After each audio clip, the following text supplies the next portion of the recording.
Former Rhode Island Congressman Patrick Kennedy is the founder of Smart Approaches to Marijuana, or Project SAM, a campaign to keep marijuana illegal and educate the public about the truth of the drug. And according to the Yahoo Maris poll, it shows that most Americans now think that marijuana should be more accepted and normalized in society. Why do you disagree with that?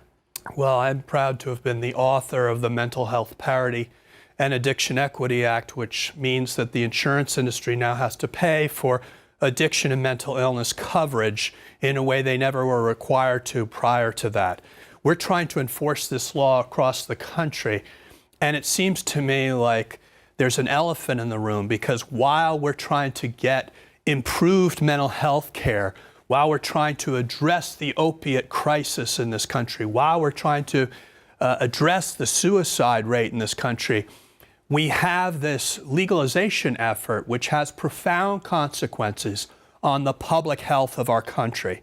And it was incongruent for me to be pushing better mental health for our nation's citizens on the one hand, and to be ignoring this new phenomenon, which is the march towards the new big tobacco. It's the new marijuana industry, which, like the tobacco industry, has only one thing in mind: profits. And they profit off of people being addicted. Much like the alcohol industry, where, you're supposed to drink responsibly, but that's not how they make their money. They make their money off of people like me who are alcoholics, because we drink far in excess of what is appropriate drinking, and that's where their profits come from.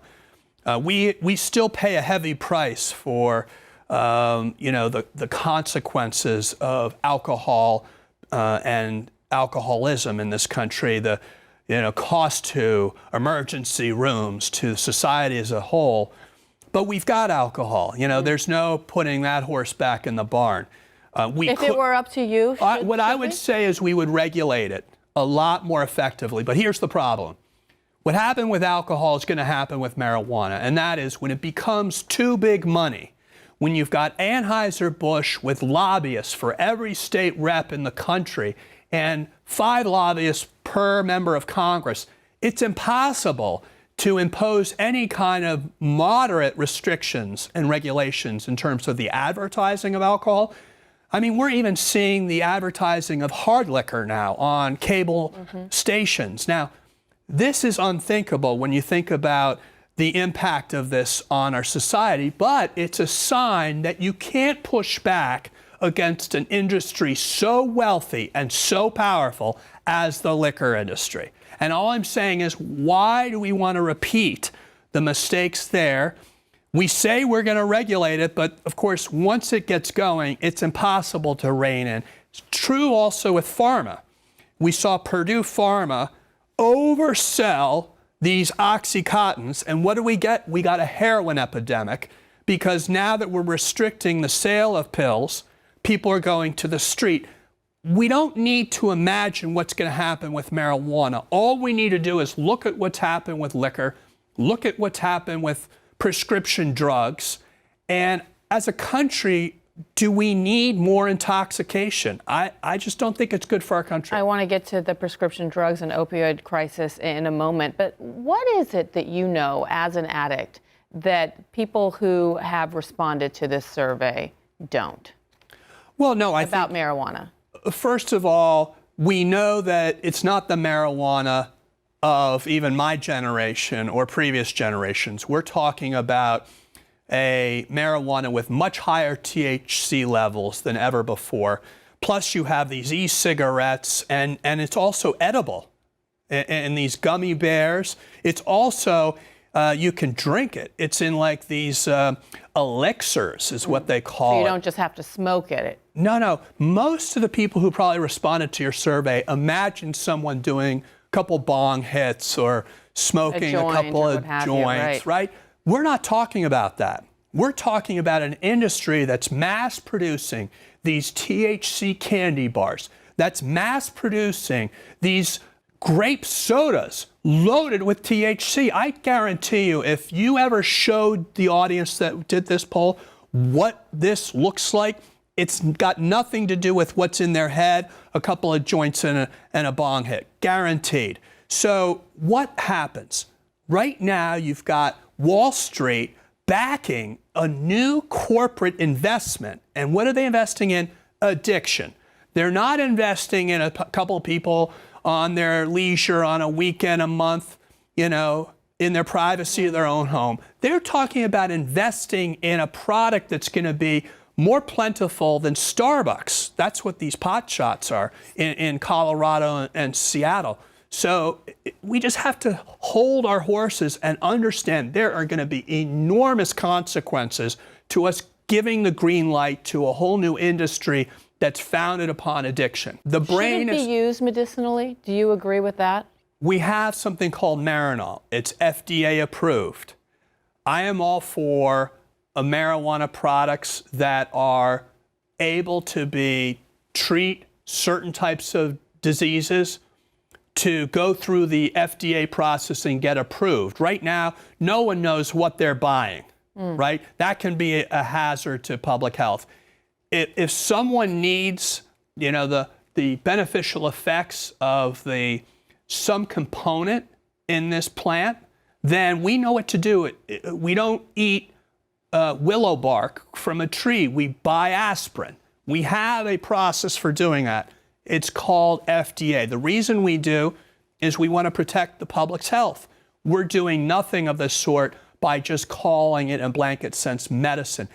There are people with their medicine cards who are going in there using it for all kinds of disorders, so to speak, that have nothing to do in any medical sense to treating the things that may actually be medicinal. So this is another example of, you know, that concept of medicinal purposes being really a Trojan horse to get people to use. Because the very same people who are selling you the fact that this is for medicine. They like that it's being associated with medicine and recreational use. It de-escalates the sense of worry and, you know, consequences of using marijuana. Because if it's used for medicine, well, there's nothing wrong with it.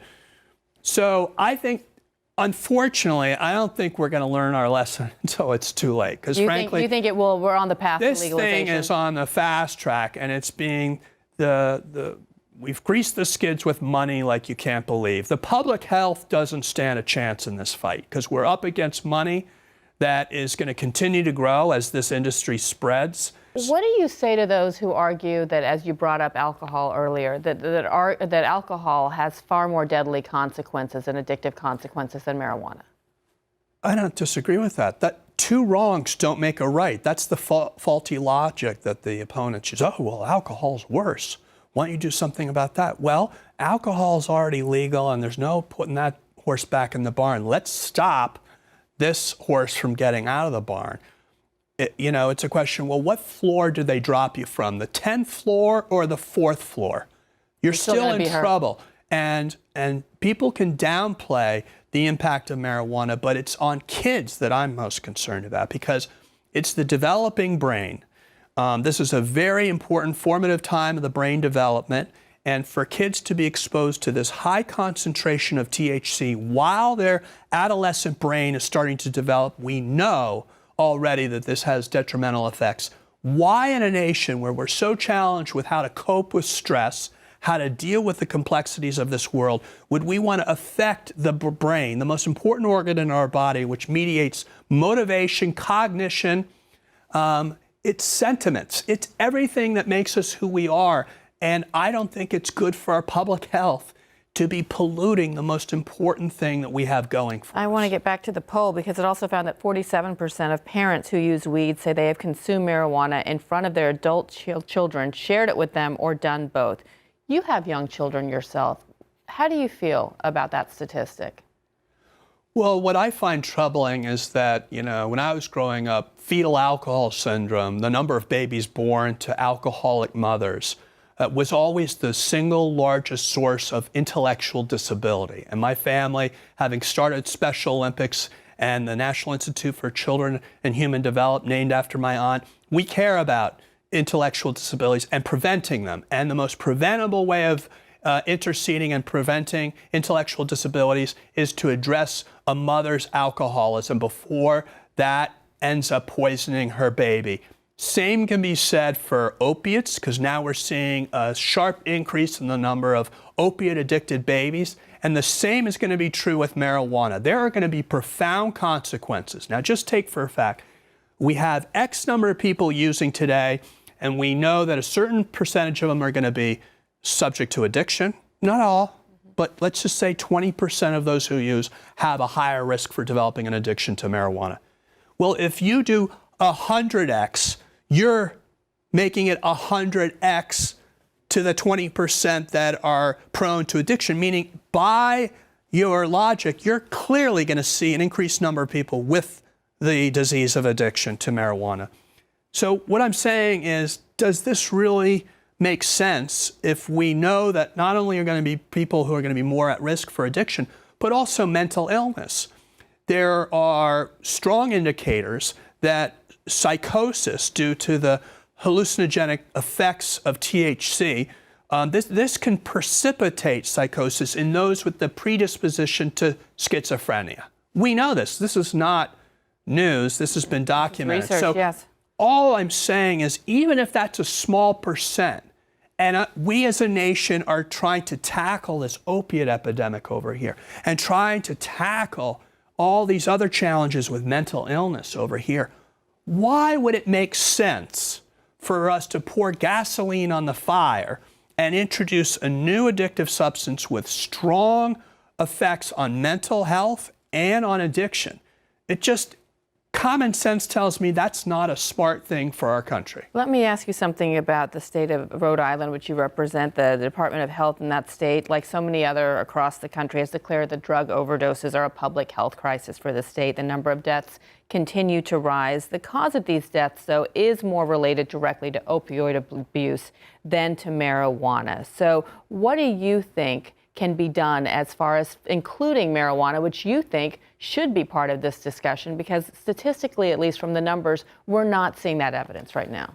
So what I worry about is marijuana sapping the motivation and really the cognition of our young people. So they might not end up on a slab because they OD'd on fentanyl because they were originally addicted to OxyContin. But their lives may end up becoming permanently disabled, essentially. They're missing in action. They're not killed in action, they're missing in action. So I don't like the idea that we somehow attribute, well, there's less to worry about because, well, these people, they may be stoned, but they're not dying. I just think that's negative thinking. I don't think we should really relish the thought that any American is kept from their full God-given potential. Congressman, thank you so much for your time and your candor today. Thank you.